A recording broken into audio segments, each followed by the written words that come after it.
இந்த வாரம் கூட நாம் கடந்த வாரம் கவனித்த தூப பீடத்தை குறித்து நாம் ஒரு முறை சிந்திக்கலாம் என்று எண்ணுகிறேன். தேவனுடைய நாமத்துக்கு மகிமையும் கனமும் துதியும் உண்டாவதாக. கடந்த வாரத்திலே நாம் வாசித்த அதே பகுதியை நாம் திரும்பவும் வாசிக்கலாம். யாத்திரையாகமத்தின் புஸ்தகம் தயவு செய்து 37ஆம் அதிகாரம் 25ஆம் வசனத்திலிருந்து 35ஆம் வசனம் வரைக்கும் நாம் வாசிக்கலாம். தேவனுடைய நாமத்துக்கு மகிமை உண்டாவதாக. 30ஆம் அதிகாரத்திலையும் அது இருக்கிறது. நாம் இன்றைக்கு இதை வாசிக்கலாம். தூப பீடத்தையும் சித்தி மரத்தினால் உண்டாக்கினான். அது 1 முழ நீளமும் 1 முழ அகலமான சதுரமும் 2 முழ உயரவுமாய் இருந்தது. அதன் கொம்புகள் அதனுடைய ஏக வேலைப்பாடாயிருந்தது.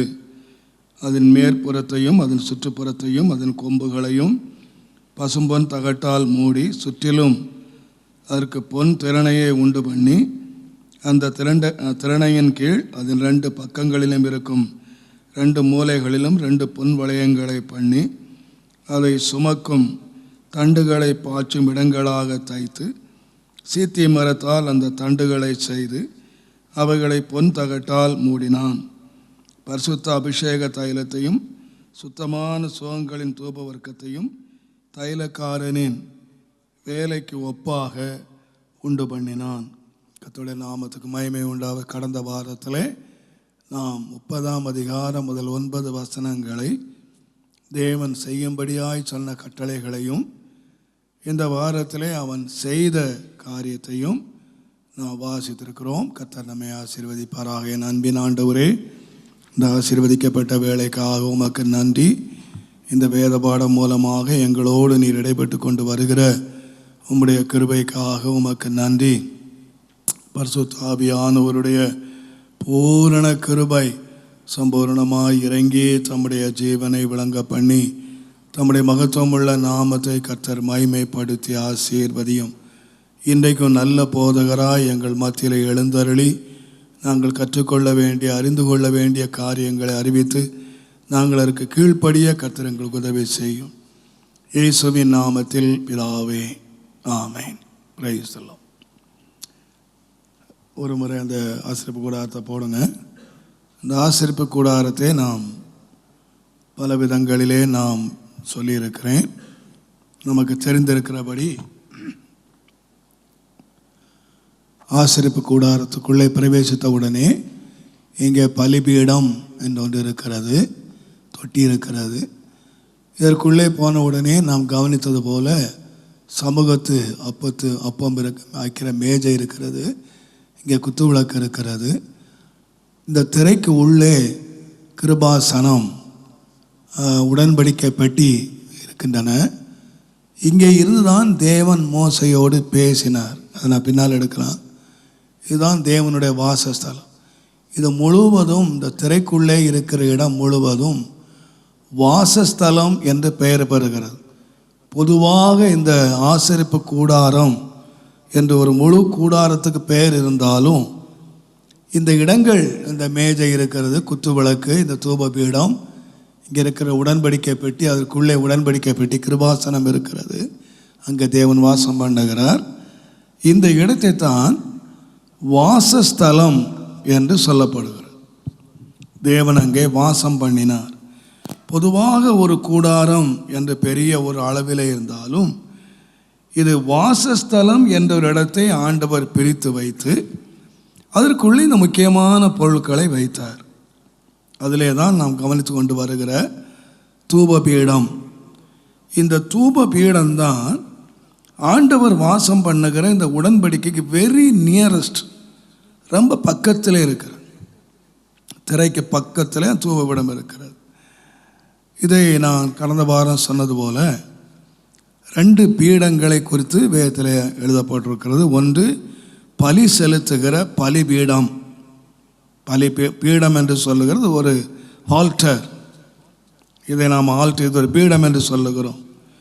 ஒரு ஆல்டர், அந்த ஆல்டர் உள்ளே போன உடனே பலி செலுத்துகிற பலிபீடம். அதற்கு உள்ளே நீங்கள் போனீர்களானால் அதற்கு பெயர் தூப பீடம். அப்போ 2 பீடம் இருக்கிறது. இந்த பலிபீடத்தை நீங்கள் எடுத்தீர்களானால் இது பொதுவாக உள்ள பிரவேசம்னு எல்லாரும் பார்க்கிற ஒரு பொதுவான இடத்துல இருக்கிறது. அது வெண்கலத்தினால், சீத்தி மரத்தினால் செய்து வெண்கலத்தினாலே மூடப்பட்டது. ஆனால் உள்ளே இருக்கிற தூப பீடம் இதே விதமாக சீத்தி மரத்தினால் செய்திருந்தாலும் அது பொன்னினாலே மூடப்பட்டது. இதற்கும் அதற்கும் ஒரு பெரிய வித்தியாசம் இருக்கிறது. இந்த பலிபீடம் என்று சொல்லுகிற இந்த பீடத்தை வெயில், மழை, இயற்கை சூழ்நிலைகள் எல்லாமே இதை தாக்கி கொண்டிருக்கிறது. இதெல்லாம் சகிக்கணும். அந்த கஷ்டத்தை சகிக்கணும், வெயிலை சகிக்கணும், மழையை சகிக்கணும், எல்லாம் சகிக்கணும். ஆனால் நீங்கள் உள்ளே போயிட்டீங்கன்னா, அந்த தூபபீடம் போயிட்டீங்கன்னா, ஒரு மறைவான ஒருவரும் காண முடியாத ஒரு இடத்துல அது உள்ளே இருக்குது. அதுக்குள்ளே ஒரே ஒரு மனுஷன்தான் போக முடியும். இந்த பலிபீடம் என்கிற இடத்துல நிறையா பேர், பொதுமக்கள், எந்த பாவியும் வரலாம், எந்த பாவியும் பலி செலுத்த வரலாம். ஆனால் தூபபீடத்துக்கு போகிறவன் இந்த பலி செலுத்தி அதனால் சுத்திகரிக்கப்பட்டு கழுவப்பட்டு ஒரு சுத்திகரிக்கப்பட்ட ஒரு ஆசாரியன் முழு வஸ்திரம் தரித்தவனாக அந்த ஆசாரிய வஸ்திரத்தோடு போகணும். பலிபீடத்துக்கு வர்றவன் எந்த வஸ்திரம் தரிச்சிட்டு வரலாம், எப்படியும் வரலாம், எந்த நிலையிலும் வரலாம். ஆனால் அவனுடைய உள்ளே பலிபீடத்தை தூபபீடம் போகிறவன் தேவன் பரிசுத்தமும் மகிமையுமான ஒரு வஸ்திரத்தை தரிச்சுக்கிட்டு தான் அவன் உள்ளே போகணும். அதை டெய்லி அவன் 2 முறை அந்த தூபபீடத்திலே தூபத்தை செலுத்த வேண்டும். கர்த்தருடைய நாமத்துக்கு மகிமை உண்டாவதாக. இந்த தூபபீடம் பலிபீடம் எப்போதும் எரிந்து கொண்டே இருக்கணும். ஆனால் இந்த தூபபீடம் எப்பொழுதும் எரியணும்னு சொல்லலை. காலையிலும் மாலையிலும் அந்த தூபம் போடணும். அப்போ உள்ள அந்த 2 வேளை போட்டாலே அந்த கூடார வாசஸ்தலம் முழுவதும் வாசனையினால் நிறைந்திருக்கும். அங்கே வெளிச்சமும் இருக்கும், அங்கே வாசனையும் இருக்கும், உள்ள அந்த கூடாரத்துக்குள்ளே இருக்கும். தேவனுடைய நாமத்துக்கு மகிமை உண்டாவதாக. இந்த பலிபீடத்தையும் இந்த தூப பீடத்தையும் நாம் ஆவிக்குரிய வாழ்க்கையிலே அறிந்து கொள்வோமானால் சற்று நலமாயிருக்கும். பாருங்கள், அநேகர் இன்றைக்கு ஆண்டவர் நீங்கள் வேத புஸ்தகத்தை நீங்கள் வாசித்தீர்களானால் பலியை குறித்து பல இடங்களிலே சொல்லப்பட்டிருக்கிறது. அந்த காலத்திலே அவர்கள் எல்லாரும் பலி செலுத்தினார்கள். ஆபிரகாம் முதற்கொண்டு எல்லாரும் பலி செலுத்தின பழக்கத்தை வைத்திருந்தார்கள். கர்த்தருடைய நாமத்துக்கு மகிமை உண்டாவதாக. இந்த பலி என்று சொல்லுகிறது ஒரு அர்ப்பணிப்பு என்று சொல்லலாம். ஒரு மனுஷன் ஒரு தேவை சந்திக்கப்படுறதுக்காக, தன்னுடைய காரியங்கள் ஆவதற்காக, தன்னுடைய பாவ மன்னிப்பிற்காக, தன்னை தேவன் அங்கீகரித்து கொள்வதற்காக, பல காரியங்களுக்காக ஒரு மனுஷன் பலி செலுத்த வருகிறான். சுத்திகரிப்புக்காக, அர்ப்பணிப்புக்காக வருகிறான். ஆனால் தூப பீடம் என்று சொல்லுகிறது இன்னொரு விதமாக எடுத்துக்கொண்டால் இது ஒரு அர்ப்பணத்துக்குள்ளே பலி கொண்டு வந்தாலும் தூப பீடம் என்று சொல்லுகிறது ஒரு துதிக்கிற ஒரு வாழ்க்கையை சொல்லுகிறது. இதை எல்லாரும் துதிக்க முடியாது. துதி என்று சொல்லுகிற, ஜெபம் என்று சொல்லுகிறது எல்லாரும் ஜெபிக்கலாம். தேவை உள்ள ஒரு பாவி கூட ஜெபிக்கலாம். எவ்வளோ ஒரு பாவம் செய்தவனும் ஜெபிக்கலாம். ஜெபிக்கிறதுக்கு யாருக்குமே தடை இல்லை. தன்னிடத்தில் வருகிற எவனையும் புறம்பே தள்ளுகிறது இல்லை என்று ஆண்டவர் சொன்னார். ஆனால் தூபம் செலுத்துவதற்கு நான் சொல்லுவேன், ஒரு பாவியினுடைய தூபம் அல்ல. அக்கிரம சிந்தை கொண்டிருந்தேன் ஆனால் ஜெபத்தை கேளார் என்று சங்கீதக்காரன் சொன்னார். இன்றைக்கி நான் இந்த பலியையும் வாழ்க்கையும் ஒரு விதமாக சொல்வேன். ஆனால் பலி என்று சொல்லுகிறது வெளியரங்கமாக காணப்படுகிற ஒன்று. அந்த கூடாரத்துக்குள்ளே வந்தீங்கன்னா பலி செலுத்துகிறத வெளியரங்கமாக பார்க்குறாங்க.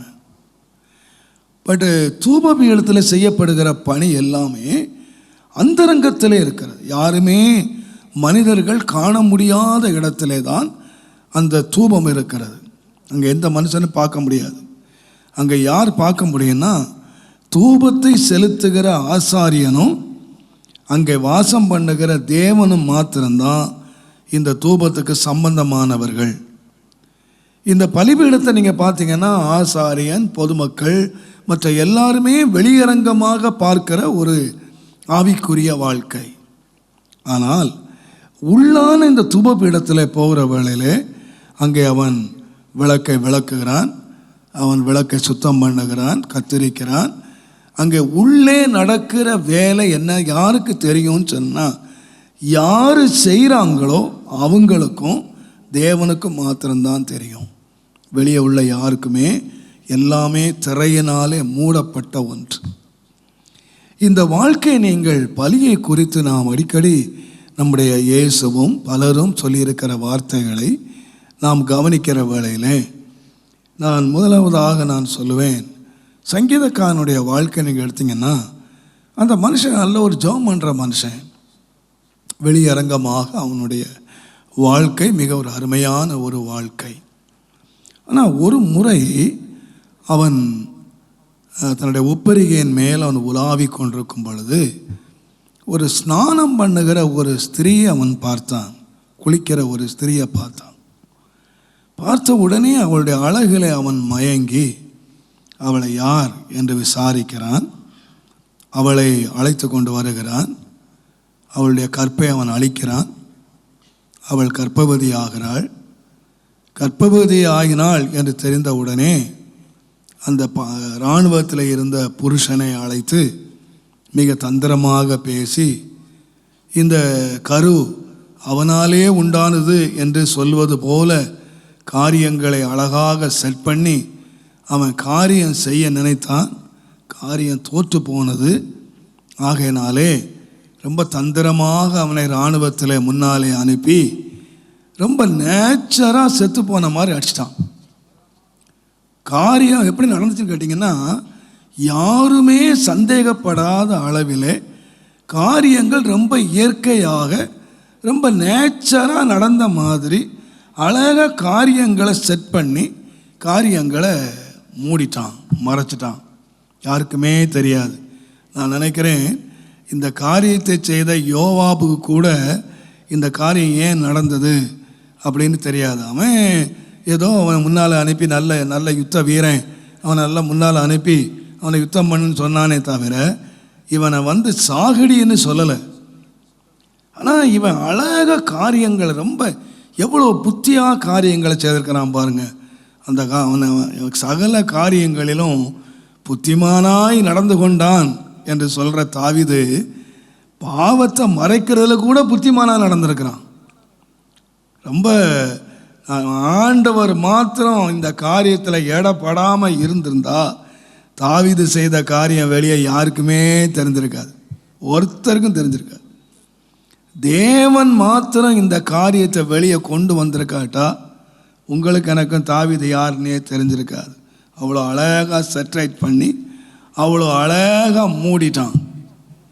நான் நினைக்கிறேன் இவள் கர்ப்பவதி ஆனாள் என்று தெரிகிறது கொஞ்சம் நாள் ஆகும். உடனே கர்ப்பவதி ஆனாள் தெரியாது, 1 மாதம் 2 மாதம் ஆயிருக்கலாம்.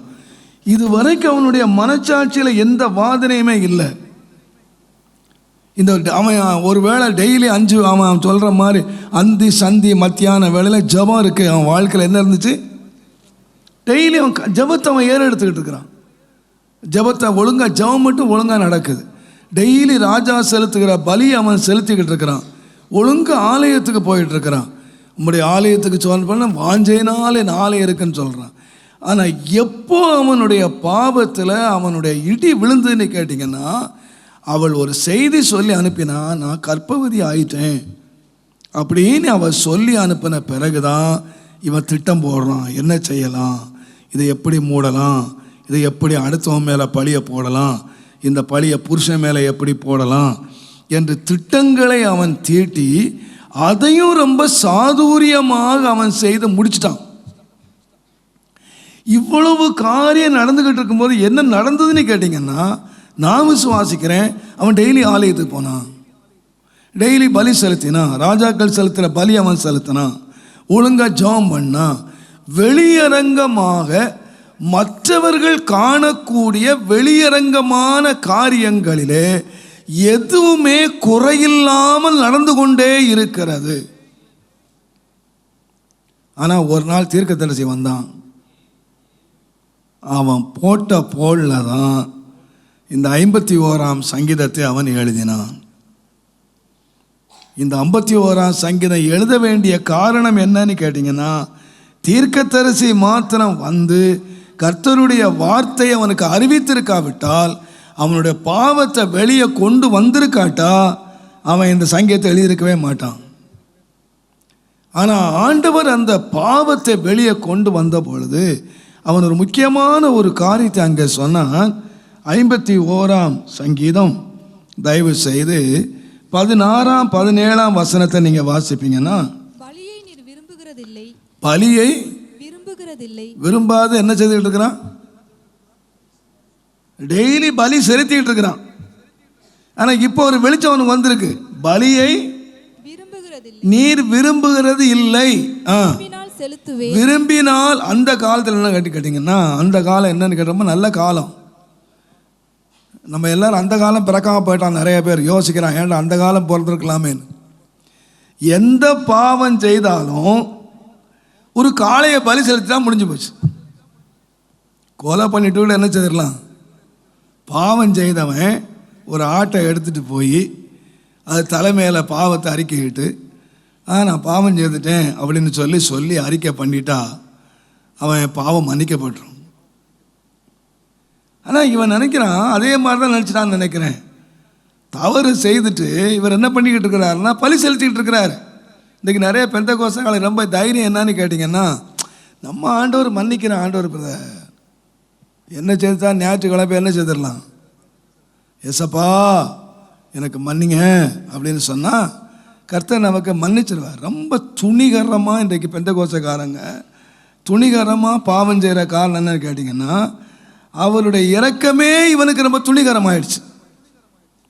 நம்ம ஆண்டவர் பாவத்தை எப்போதும் மன்னிக்கிறவர். அதுக்குதான் நமக்கு நல்ல வசனம் இருக்கு. நம்முடைய பாவங்களை நமக்கு அறிக்கையிட்டால் பாவங்களை நமக்கு மன்னித்து எல்லா அநியாயத்தை நீக்கி நம்மை சுத்திகரிப்பதற்கு நமக்கு நிறைய வசனம் இருக்குது. ஆனால் ஒன்றை மறந்துடாதீங்க, மரணத்துக்கு ஏதுவான பாவமும் இருக்குது, மரணத்துக்கு ஏதுவில்லாத பாவமும் இருக்குது. ரெண்டு பாவம் இருக்குது.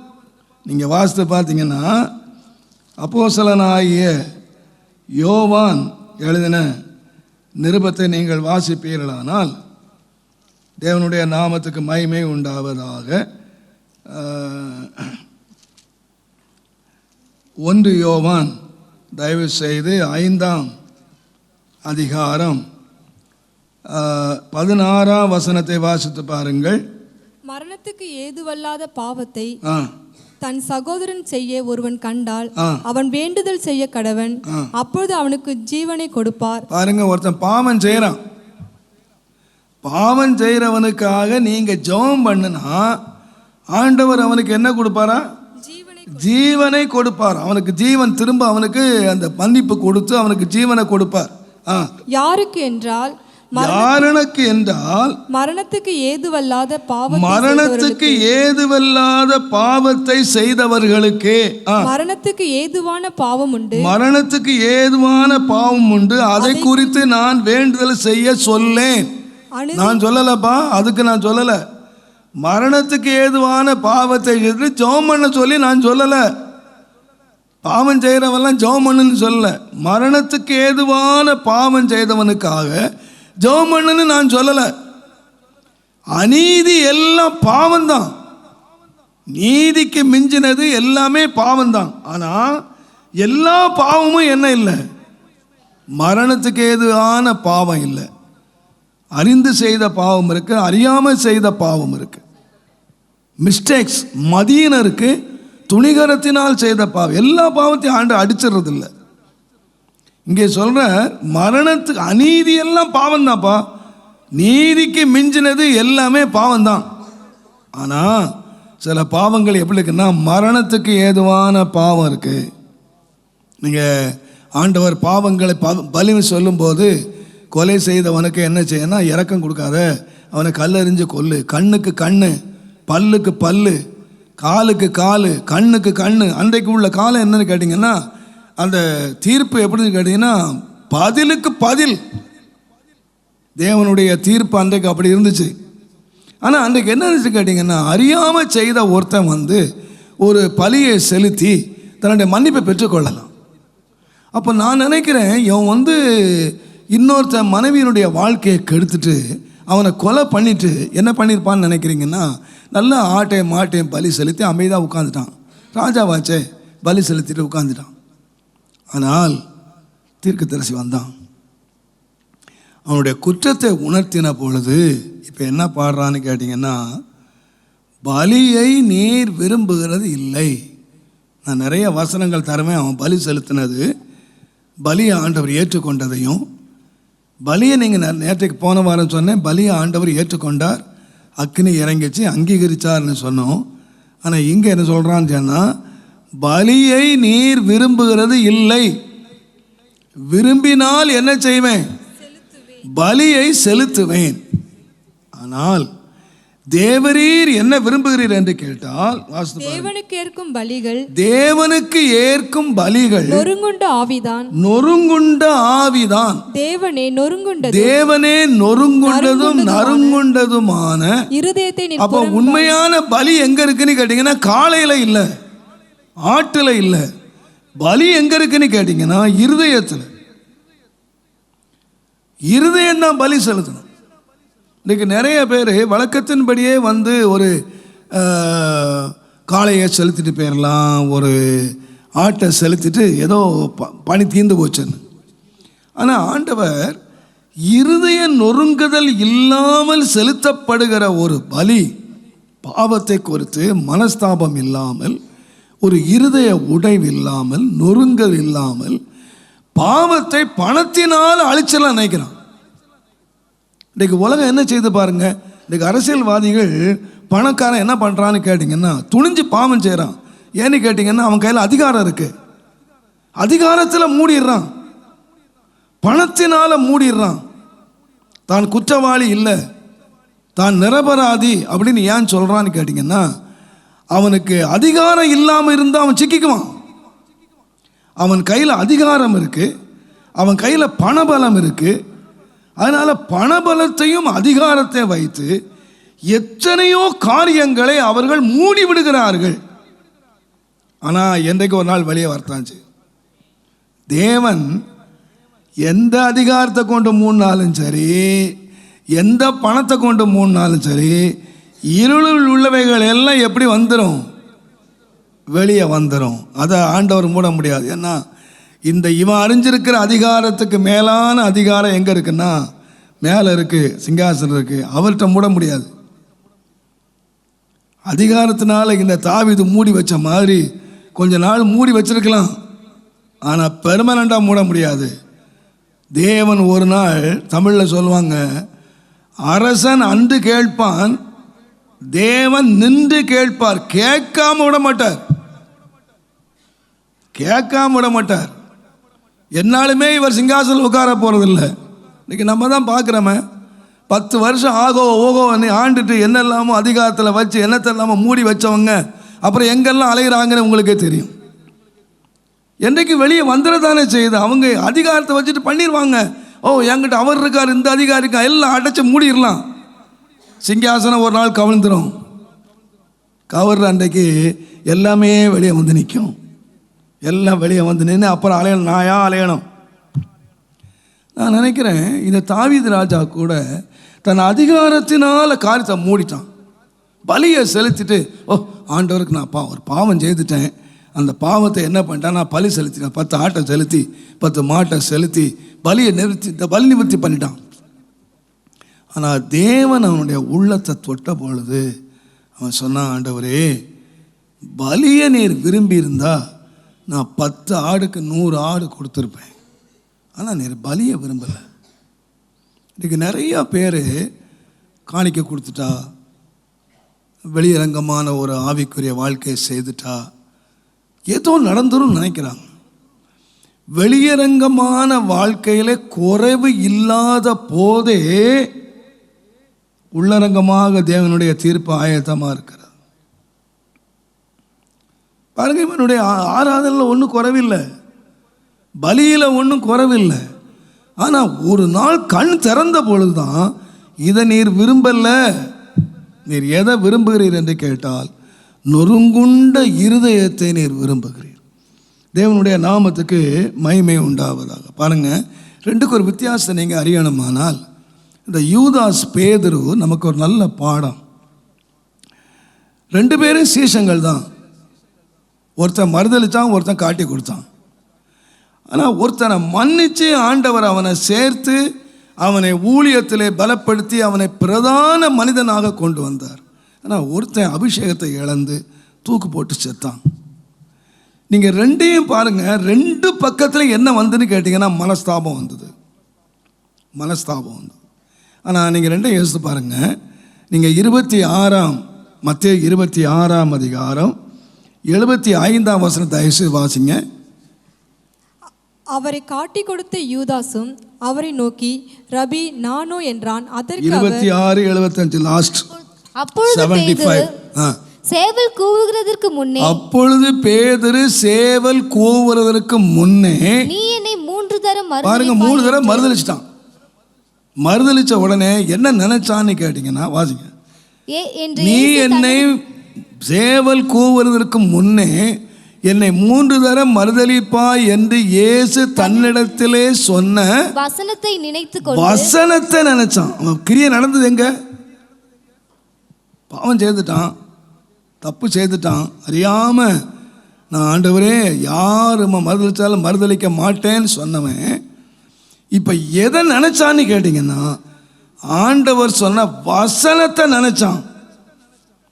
வசனத்தை நினைச்சு வெளியே போய் அவன் கதறான். பாருங்க, யாருக்கு நஷ்டம் இல்லைன்னு சொன்னா, இவன் மறுதளிச்சதுனால யாருக்கு நஷ்டம் இல்லை? இயேசுவுக்கு எந்த நஷ்டம் இல்லை. நீ காட்டிக்கொள், நீ அவர்தான், நீ அவரோட இருந்தியா அப்படின்னு கேட்டால் இல்லைன்னு சொன்னான். நஷ்டம் யாருக்கு தான்? பேதுருக்கு தான். ஆண்டுக்கு நஷ்டம் இல்லை. இவனுடைய சாட்சியை வச்சு அவருக்கு ஒரு தீர்ப்பு கொடுக்க போகிறதில்லை. ஆனால் நீங்கள் யூதாஸ் எடுத்தீங்கன்னா, யூதாஸ் 30 வெள்ளி காசு காட்டி கொடுத்தான். அவன் நஷ்டம் யாருக்குன்னு கேட்டிங்கன்னா இயேசுக்கு பெரிய நஷ்டம். ஒரு 30 வெள்ளி காசை கொடுத்து அவரை காட்டி கொடுத்துட்டான். இப்போ இயேசுவை கூப்பிட்டு போகிறாங்க. இயேசுவை கூப்பிட்டு போய் அவரை அடித்து அவருக்கு பயங்கரமான பாடுபடுத்தி, இப்போ 27 அதிகாரம் 1 வசனத்தை வாசித்தீங்கன்னா, மரண ஆக்கினைக்குள்ளாக 3 வசனம் 27:3 அப்பொழுது அவரை காட்டி கொடுத்த யூதாஸ் அவர் மரண ஆக்கினைக்குள்ளாக தீர்க்கப்பட்டு விட்டார் என்று தாபப்பட்டு அந்த 30 வெள்ளி காசை பிரதான ஆசாரியனிடத்திற்கு கொண்டு போய் மூப்பரிடத்திற்கும் எப்ப மனஸ்தாபப்பட்டான்? எப்ப மனஸ்தாபப்பட்டான்? இன்னொரு விதமா யோசிச்சு பாருங்களேன். எப்ப மனஸ்தாபப்பட்டான்? அவருக்கு நஷ்டம் வந்துச்சு. தன்னுடைய செயலால தான் காட்டி கொடுத்ததுனால ஒரு குற்றமில்லாத மனுஷன் என்ன செய்ய போறாரு? சாக போறார். ஒரு குற்றமில்லாத மனுஷன் சாக போறார். நான் நினைக்கிறேன் அந்த பிலாத்து ரிலீஸ் பண்ணலாம் வச்சுக்கோங்க. பிலாத்து நீ நிரபராதி, உன்ன குற்றமே இல்லை அப்படின்னு விடுதலாட்டான். இவன் செய்து மனஸ்தாபப்பட்டிருப்பான? இவனுக்கு மனஸ்தாபம் வந்திருக்குமா? இவன் செய்தது ரைட் ஆர் ராங்? இவன் செய்து சரியா தப்பா? 30 வெள்ளி காசுக்கு தன்னுடைய நேசரை காட்டி கொடுத்தது தப்பு. அப்பெல்லாம் மனசாட்சி வாதிக்கல. ஐயோ, நம்முடைய ஆண்டவரை காட்டி கொடுத்துட்டோமே, நம்ம ஆண்டவர் சொன்னாரே நீ பெறவாதிருந்தால் நீ நல்லது அப்படின்னு சொன்னாரே, வசனத்தை நினைச்சானா? நினைக்கல. யூதாசே என்னை காட்டி கொடுக்கிறவன் இப்போ கையில் வைக்கிறான், என்னை காட்டி கொடுக்கிறவன் பிறவாதிருந்தால் நலமாயிருக்கும்னு சொன்னாரு. அந்த வசனத்தை நினைச்சு மனம் திரும்பல. எப்போ அவன் வந்து மனஸ்தாபப்பட்டான்னா, அவர் மரண ஆக்கினைக்குள்ளாக தீர்க்கப்பட்டார் என்று அறிந்தபோ தன்னுடைய செயல் மற்றவனுக்கு பெரிய நஷ்டத்தை உண்டாக்கிடுச்சு அப்படின்னு தெரிஞ்ச பொழுது அவன் வந்து மனஸ்தாபப்பட்டான். ஒரு சம்பவத்தை நான் கேள்விப்பட்டேன். ஒரு பல நாள் திருடன் இருந்தான் ஒருத்தன். அவன் தொழிலே திருட்டு தொழில், பல தொழில் வச்சிருக்கான். ஆனால் அவனுடைய உள்ளத்தை பாதிச்சது ஒரு நாள் என்ன தெரியுமா? ஒரு நாள் ஒரு முதிர்ந்தவர் தன்னுடைய ஒரே மகளுக்காக அவர் நிறைய சேவ் பண்ணிட்டு, மகளுடைய திருமணத்துக்காக சேவ் பண்ணிட்டே வந்தார். பல லட்சங்களை சேவ் பண்ணார். அவருக்கு வந்து பெண்ணு கல்யாணம் முடிவாச்சு. ரொம்ப சந்தோஷமாக போய் இந்த மகளுக்காக சேர்த்து வச்ச எல்லா பணத்தையும் பேங்கில் வச்சுருந்தார். அதை போய் எடுத்துகிட்டு வந்தார். எடுத்துகிட்டு வரும்போது அவன் பிக் பாக்கெட் அடிச்சுட்டு போயிட்டான். இவர் வந்து வீட்டில் வந்து பார்த்தா பணம் இல்லை. அவருக்கு என்ன பண்ணுறேன்னு தெரியல.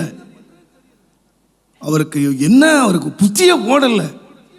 தன் கையில் எல்லாத்தையும் ஒரே நாள் தன்னுடைய ஆயுசு காலம் முழுவதும் சம்பாதித்த பணத்தை ஒரே நாள் திருட அடிச்சுட்டு போயிட்டான். இப்போ பணமும் இல்லை, தன்னுடைய பெண்ணுடைய வாழ்க்கையும் போச்சு. இனி எப்படி நான் சொன்னதை செய்ய முடியும்? மகளுக்கு கல் நெருங்கிடுச்சு. நேராக போய் சூசைட் பண்ணிட்டாரு, செத்துட்டாரு. இது காரணமான மனுஷனுக்கு எப்படி தெரிஞ்சுருந்தீங்க? இந்த செய்தி அவனை கெட்டிச்சு. அவன் மனஸ்தாபப்பட்டான். பட் நஷ்டத்தை என்ன செய்ய முடியாது. இனிமேல் திருட மாட்டான்னு நினைக்கிறீங்களா? ஐயோ, என்னால் ஒரு மனுஷன் செத்துட்டானே, ஒரு குடும்பம் போயிடுச்சு. இன்றைக்கி நிறைய பேர் இந்த மாதிரி தவறுகளால், தங்களுடைய தவறுகளால் அடுத்தவங்க வாழ்க்கையை நாசமாக்குறாங்க. தாங்கள் செய்கிற புத்தியினத்தினால, தாங்கள் செய்கிற தவறுகளினாலே, தாங்கள் சொன்ன வார்த்தைகளாலே இன்றைய கணவன் மனைவி பிரிஞ்சிருக்காங்க, குடும்பங்களை நாசமாக்குறாங்க, மனஸ்தாபப்படுறாங்க. ஆனால் யார்கிட்ட போகலன்னா, யாருக்கு விரோதமாக குற்றம் செய்தாங்களோ அவர்கிட்ட போகல. யார்கிட்ட போயிருக்கணும்? அவன் இயேசுவை காட்டி கொடுத்தான், இயேசுக்கிட்ட போயிருக்கணும். ஆனால் இவன் வாங்கின காசு தான் தப்புன்னு சொன்னானே தவிர தான் செய்த தப்புன்னு சொல்லலை. 30 வெள்ளி காசுக்கு நான் காட்டி கொடுத்தேன், உன் காசுனால தான் கொடுத்தேன்னு சொல்லி காசை திருப்பி கொடுத்தானே தவிர அவனுடைய மனஸ்தாபம் எங்கே இல்லைன்னா, அதனால் ஒரு பெரிய நிரபராதிய குற்றவாளி ஆக்கி இன்றைக்கி நிற்க வச்சுருக்கான், சிலுவையில் நிற்க வச்சுருக்கான். மரண ஆக்கினைக்குள்ளாக தீர்க்கப்பட்டார் என்று அறிஞ்ச பொழுதுதான் அவன் மனஸ்தாபப்பட்டான். அது வரைக்கும் மனஸ்தாபப்படல. அப்போ பாருங்க, அநேக வேளைகளில் நம்முடைய புத்தியினங்கள், மதியினங்கள், துணிகரமாய் செய்கிற காரியங்கள் எத்தனையோ பேரை பாதித்து விடுகின்றன. அதற்கு மன்னிப்பு, விமோசனமே இல்லை, அதுக்கு மன்னிப்பே இல்லை. நான் இன்றைக்கி யோசித்து பார்த்தேன், இவனுடைய வாழ்க்கையை நான் யோசித்து பார்த்தேன். நீங்கள் நான் நினச்சிக்கிட்டு இருந்தேன், இயேசு ராத்திரி பிடிச்சாங்க, காலையில் மரணாக்கணைக்கு தீர்த்துட்டாங்க, அப்போ இவன் காலையில் செத்துட்டான், அப்படி தான் நான் யோசித்தேன். ஆனால் நான் கொஞ்சம் வேதத்தை ஆழமாக யோசித்த பொழுது அப்படி இல்லைங்க நான் தீர்மானித்தேன். ஏன்னு கேட்டிங்கன்னா, இந்த பிரதான ஆசாரியெல்லாம் எங்கே இருக்கிறான்? இயேசுவை சிலுவையில் அறையிற வரைக்கும் கூடவே இருக்கிறான். பிலாத்து மண்டபத்தில் இருக்கிறான், சிலுவையில் அண்டையில் அவன் தான் நிற்கிறான். அவன் வந்து 30 வெள்ளி காசு இவனுக்கு கொடுத்துட்டு இயேசுவை பிடிச்சதில் இருந்து நியாய தீர்ப்பு மரணாக்கனை தீர்க்கிற வரைக்கும் கோர்ட்டில் அங்கே இருக்கிறானுங்க. அவர் கூடவே போய் சிலுவையில் வந்து பரியாசம் பண்ணுறான். நிச்சயமாக இவன் அங்கே போயிருக்க மாட்டான்னு நினைக்கிறேன். ஆனால் அங்கே இன்னொரு வசனத்தை நீங்கள் வாசித்தீங்கன்னா எனக்கு ரொம்ப ஷாக்காக இருந்தது. எத்தனை முறை வாசித்திருக்கேன். இவன் இந்த 30 வெள்ளி காசையை வாங்கிட்டு இவன் எங்கே போனான்னு கேட்டிங்கன்னா, அப்போஸ்தலர் புஸ்தகம் 1ஆம் அதிகாரம் 18ஆம் வசனம் வாசித்து பாருங்க. அநீதத்தின் கூலியினால் 17 கூட வாசிங்க. அவன் எங்களில் ஒருவனாக எண்ணப்பட்டு இந்த ஊழியத்திலே பங்கு பெற்றவனாய் இருந்தான். அநீதத்தின் கூலியினால் ஒரு நிலத்தை சம்பாதித்து. அப்ப எங்க போயிட்டான்? நேரா ரெஜிஸ்டர் ஆபீஸ் தான் போயிருக்கிறான் இல்லையா? நேரா இயேசு கிட்ட அப்பம் சாப்பிட்றான். இயேசு சொல்றாரு செய்கிறத சீக்கிரமா செய்ப்பான்னு. இவன் நேராக போய் அவங்ககிட்ட போய் ஆலோசனை பண்ணி காசு வாங்கினான். இங்கே இயேசு சிலுவையில் அறையப்படுறதுக்கு தீர்ப்பு எழுதிக்கிட்டு இருந்தா, இங்கே நியாயசம் நின்றுட்டு இருந்தா. இவன் எங்கே போயிருந்தான்? காசை வாங்கிட்டு நிறைய லேண்ட் வாங்க போனார். இவர் லேண்டு வாங்கி ரெஸ்ட். அநீதத்தின் கூலியினாலே நிலத்தை சம்பாதித்தான். அப்போ அநீதத்தின் கூலியை வாங்கி எங்கப்பா போன யூதாசு? நிலம் வாங்க போனான். இன்னொருத்தனை காட்டி கொடுத்து, இன்னொருத்தன் வாழ்க்கையை அழித்து, இன்னொரு பரிசுத்தவானை காட்டி, இன்னொரு நீதிமானுடைய வாழ்க்கையை சிலுவைக்கு கொண்டு போயிட்டு, இவர் எங்கே போனார்னா நிலம் வாங்க போனார். நிலம் வாங்கி போட்டு வந்தார். இப்போ தான் தீர்ப்பு சொல்கிறாங்க, மரணாக்கம் தீர்க்க. அப்போ இதுக்கு இடையில என்ன நடந்துச்சு இது பாருங்க. இந்த இயேசுவுக்கு மரண ஆக்கினை தீர்க்கப்படாமல் இருந்திருந்தா இவன் யாராயிருப்பான்? பெரிய நிலச்சுவான் ஆகியிருப்பான், பெரிய லேண்ட் வாங்கி போட்ட ஆளாக இருப்பான். நீங்கள் இஸ்ரவேலுக்கு போனால் பாருங்கள், சென்டரில் இருக்குது, எருசலேமினுடைய சென்டரில் இருக்குது யூதாசு யூதாசு வந்து வாங்கின நிலம், அந்த இரத்த நிலம் என்று சொல்லுகிற நிலம் அங்கே இருக்குது. கொஞ்சம் தூரத்தில் போனீங்கன்னா பேதுரு காட்டி கொடுத்த அந்த இடம் இருக்குது. அங்கே ஒரு கோயில் கட்டி வச்சுருக்காங்க. ஃபுல்லாக ஜனங்கள் போய் பார்க்குறாங்க. ஆனால் நானும் பார்த்தேன், எத்தனையோ டூரிஸ்ட் பஸ் போகுது. சொல்கிறாங்க இதான் யூதாஸ் காட்டி நான்கு செத்த இடம். ஒருத்தன் கூட இறங்க மாட்டேன்றான். இறங்கி கூட இன்னும் கூட அது பால் அணிஞ்சு கிடக்கும். அவன் சொல்லப்பட்டு பாருங்க, இரத்த நிலம் என்று அர்த்தம் கொள்ளுகிற அக்கல்தமா எனப்பட்டிருக்கிறது. சங்கீத புஸ்தகத்திலே அவனுடைய வாசஸ்தலம் பாழாக கடவது, ஒருவனும் அதிலே வாசம் பண்ணாதிருப்பானாக என்றும், அவனுடைய கண்காணிப்பை வேறொருவன் பெற, அவன் வாசஸ்தலம் பாழாக கடவதுன்னு இயேசுநாதர் சாகிறதுக்கு முன்னால் எத்தனையோ வருஷம் முன்னால் சங்கீதக்காரன் சொன்னபடி இன்னும் பாழாவே கிடக்கு. இன்னும் பாழாதான் கிடக்கு. எங்கப்பா போனே? அடுத்தவன் பணத்தை கொள்ளடிச்சிட்டு எங்கே போனேன்? அடுத்தவனை ஏமாற்றி எங்கப்பா போனேன்? இன்றைக்கி நிறைய பேர் அடுத்தவனை ஏமாற்றி, அடுத்தவனை கொள்ளடிச்சு, அடுத்தவன் ரத்தத்தை சிந்தி நிலம் வாங்கி போட்டிருப்பான். கர்த்தருக்கு முன்ன கணக்கு கொடுக்கணும். யூதாஸ் எங்கப்பா போன? நீ என்னப்பா எப்படிப்பா நிலம் வாங்கின? ஆண்டவர் சொன்னார், எப்பா எனக்கு வந்து தலைசாய்க்கு இடம் இல்லைப்பான்னு சொன்னார். இவர் வந்து நிலம் வாங்கி போட்டார். எப்படி நிலம் வாங்கின பாருங்க. ஆண்டவர் வந்து எவ்வளவு பயங்கரமாக நியாயம் தீர்த்துட்டாரு, எவ்வளவு பயங்கரமான. இப்போ பாருங்க, அவனுக்கு மனஸ்தாபம்னு சொல்கிறது அடுத்தவங்களுக்கு நஷ்டம் வந்ததுனால தனக்கு ஒரு மனஸ்தாபம் வந்துச்சு. பட் தேவன் அதை அங்கீகரிக்கலை, தேவன் அதை ஏற்றுக்கொள்ளலை. ஆனால் இவன் பேதுரு எடுத்து பார்த்தீங்கன்னா அதனால நஷ்டம் ஒன்று இல்லை, நஷ்டம் அவனுக்கு தான். ஆனால் அவன் எதனால மனஸ்தாபப்பட்டான்னா வசனத்தின் அடிப்படையில். ஆண்டவர் சொன்னார், இந்த வசனத்துக்கு மாறாக நான் ஜீவிச்சிட்டனே, இந்த வசனத்துக்கு மாறாக நான் பேசிட்டனே, இந்த வசனத்துக்கு மாறாக செயல்பட்டுட்டனே, இந்த வசனத்துக்கு விரோதமாக நான் காரியம் செய்துட்டனே. அப்போ அவனை நியாய தீர்ப்பு, அவனை வந்து மனஸ்தாபப்படுத்தினது செயல் அல்ல, வசனம்.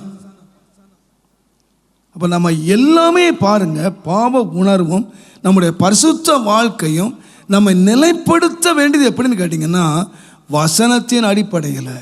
நஷ்டத்தினாலேயோ கஷ்டத்தினாலேயோ நாம் மனம் திரும்பக்கூடாது. சிலருக்கு வந்து நம்ம பாவம் செய்து கஷ்டம் வந்துட்டா, நஷ்டம் வந்துட்டா, ஐயோ ஆண்டவரே எனக்கு நஷ்டம் வந்துட்டே, கஷ்டம் வந்துடுச்சே, ஆண்டவரே நான் மனம் திரும்புகிறேன், அந்த மனதில் ஏற்றுக்கொள்றதில்லை ஆண்டவர். எதுப்பா உனக்கு மனம் திரும்பலை கொண்டு வரணும்? உன் கஷ்டமும் உன்னுடைய வியாதியும் உனக்கு விழுந்த அடியும் இல்லை உன்னை மனம் திரும்ப பண்ணுறது. இன்றைக்கு சிலருக்கு அடி விழுந்தா ஆண்டவனேன்னு ஓடி வருவான். அது இல்லை, உன்னை மனஸ்தாபத்துக்குள்ளே பரிசுத்துக்குள்ளே கொண்டு வர வேண்டியது காட்ஸ் வேர்ட். தேவனுடைய வார்த்தை. இந்த வார்த்தைக்கு விரோதமாக செய்துட்டோமே, இந்த வார்த்தைக்கு விரோதமாக பேசிட்டோமே, இந்த வார்த்தைக்கு விரோதமாக கிரியை செய்துட்டோமே, இந்த வார்த்தைக்கு விரோதமாக இப்படி நான் காரியம் செய்துட்டோமே, அந்த வார்த்தை நம்மை மனஸ்தாபப்படுத்துமானால் நமக்கு என்ன இருக்குன்னா மன்னிப்பு இருக்கு, திரும்ப சேர்த்து கொள்ளுதல் இருக்கு. ஆண்டவர் பாருங்க எவ்வளோ அன்புள்ளவராக, அவனை நீ என்னை மறுதளிச்சவன், நீ உருப்பட மாட்டேன்னு சொல்லலை, அவனை திரும்பவும் சேர்த்து இவங்க எல்லாரை காட்டிலும் கீழ்த்தரமாக இந்த மனுஷன் மறுதளிச்சிருந்தாலும் இவர்கள் எல்லாரை காட்டிலும் மேலான இடத்தை ஆண்டவர் கொடுத்தார். அதான் அவருடைய அன்பு. யாருக்காக என்றால் அவனுடைய மனஸ்தாபம் எதில் உண்டாச்சுன்னு கேட்டிங்கன்னா வசனத்தினாலே. அதனால தான் நான் சொல்லுவேன், ஆண்டவரே இந்த பலியை நீர் விரும்புவதில்லை. பலி எப்போ உண்டாகுதுன்னு கேட்டிங்கன்னா பாவம் செய்த மனுஷன் இயற்கையாக பலியை செலுத்துகிறான். நான் பாவம் செய்துட்டேன் போய் பலியை செலுத்துகிறேன். ஆனால் அந்த பலியை ஆண்டு விரும்பல. பாவம் செய்யட்டா பலி செலுத்துவானா சொல்லுங்க? பலி எப்போ வரும்? பாவம் செய்துட்டேன், ஐயோ நான் பாவம் செய்துட்டேன், இன்னாரை நான் கெடுத்துட்டேன், இன்னார் நஷ்டம் உண்டாக்கிட்டேன், இன்னாருக்கு நான் பண்ணிட்டேன் அப்படின்னு பாவம் செய்தவன் என்ன செய்ய போகிறான்? பலி செலுத்த போகிறான். ஆண்டவர் சொல்ற, நீ பாவம் செய்து பலி செலுத்துறது இல்லைப்பா, நீ எப்போ நீ வந்து பாவம் மணி எதை நான் விரும்புகிறேன்னு கேட்டிங்கன்னா பலியை அல்ல, ஒரு நொறுங்குண்ட இருதயம். ஆண்டவர் பார்க்கிறது பலியை அல்ல, இருதயத்தை பார்க்குறார். நொறுக்கப்பட்ட ஒரு இருதயத்தோடு பேதுரு மனம் கசந்து அழுதான், வசனத்தை நினைச்சு அழுதான். கர்த்தருடைய வார்த்தை எனக்கு இப்படி பண்ணிட்டனே. அதே போல் நான் சொல்லுவேன், இந்த பலி வெளியரங்கமானது, இருதய நொறுங்குதல் உள்ளரங்கமானது. தேவன் எப்போதும் பார்க்குறோன்னா நம்முடைய இருதயம் எவ்வளோ உடைஞ்சு போயிருக்கிறோம், நம்ம எவ்வளவு துக்கத்தோடு இருக்கிறோம், எவ்வளோ மனம் உடைஞ்சு. அப்போஸ்தலனாகிய பவுல் சொல்லுவார்,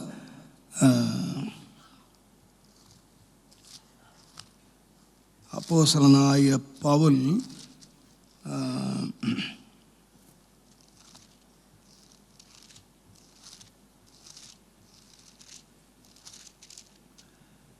ரெண்டு கொரிந்தியர் 7ஆம் அதிகாரம் 9ஆம் வசனம் பாருங்க. இப்பொழுது சந்தோஷப்படுகிறேன், நீங்கள் துக்கப்பட்டதற்காக அல்ல, மனம் திரும்புவதற்கு ஏதுவாக துக்கப்பட்டதற்காகவே சந்தோஷப்படுகிறேன். நீங்கள் ஒன்றிலும் எங்களால் நஷ்டப்படாதபடிக்கு தேவனுக்கேற்ற துக்கம் அடைந்தீர்களே. தேவனுக்கேற்ற துக்கம் பின்பு மனஸ்தாபப்படுகிறதற்கும் இடமில்லாமல் ரட்சிப்புக்கு ஏதுவான மனம் திரும்புதலை உண்டாக்குகிறது. லௌகிக துக்கமோ மரணத்தை உண்டாக்குகிறது. ரெண்டு துக்கம் இருக்கு. ஒன்று தேவனுக்கு ஏற்ற துக்கம் இருக்கு. ஐயோ நம்ம இப்படி பண்ணிட்டோமே, வசனத்துக்கு விரோதமாக நடந்துட்டோமே, செய்துட்டோமே. அந்த தேவனுக்கு ஏற்ற துக்கம் என்னத்தை உண்டாக்குதுன்னு கேட்டிங்கன்னா,